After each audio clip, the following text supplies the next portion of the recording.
Welcome to the Bowel Blog. In this episode, Kate Walsh and Catherine Adderley discuss using transanal irrigation following obstetric injury. I'm here today with Kate Walsh, who's the physiotherapy and clinical lead manager over at the Liverpool Women's Hospital. And we were just discussing the use of bowel irrigation with some patients who have had obstetric injuries. Yeah. Kate, from your experience, what benefits do patients find? Well, it's a really interesting question because I think a lot of people, when they think of irrigation, they think of older people, sort of less mobile, more sort of chronic conditions. But actually, as you say, we get a lot of women post-delivery who have obstetric injury that can include perineal trauma, which can extend into their anal sphincters. So obviously, if you have that, then you're going to have some impact on your bowel function. And this can come as a big shock to many women who've undergone obviously a very traumatic delivery, that they should be suffering from an inability to open their bowels comfortably, or maybe a bit of urgency, or maybe a bit of leakage.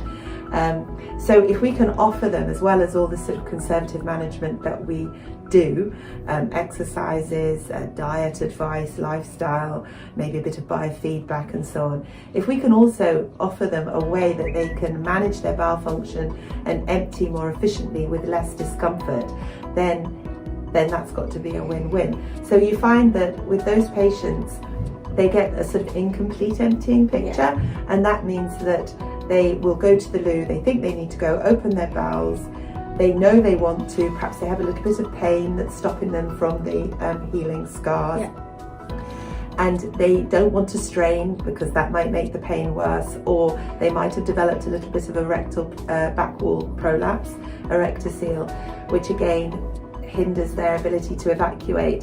So they might get some leakage from overflow around the obstruction. They might not fully empty because, as I say, they're inhibited by pain or some other sort of obstruction. So what it does is it gives them a flush out basically. But the thing about it is it's very comfortable, it's very compact, it's very user friendly. So you can take it to places. It's just with room temperature water. So there's nothing sinister about it. There's nothing medical. It doesn't feel like too daunting. But it just gives them a bit of a washout, which means they empty more completely, and then they don't get that horrible, uncomfortable feeling to add to their other symptoms. And also can train the bowel a little bit better because it can give you a more predictable pattern. And sometimes it will mean that you stop getting that passive overflow leakage that can occur. Brilliant. Thank you very much for that. It's such a good insight into irrigation and how it can support the patients that you see. Fabulous.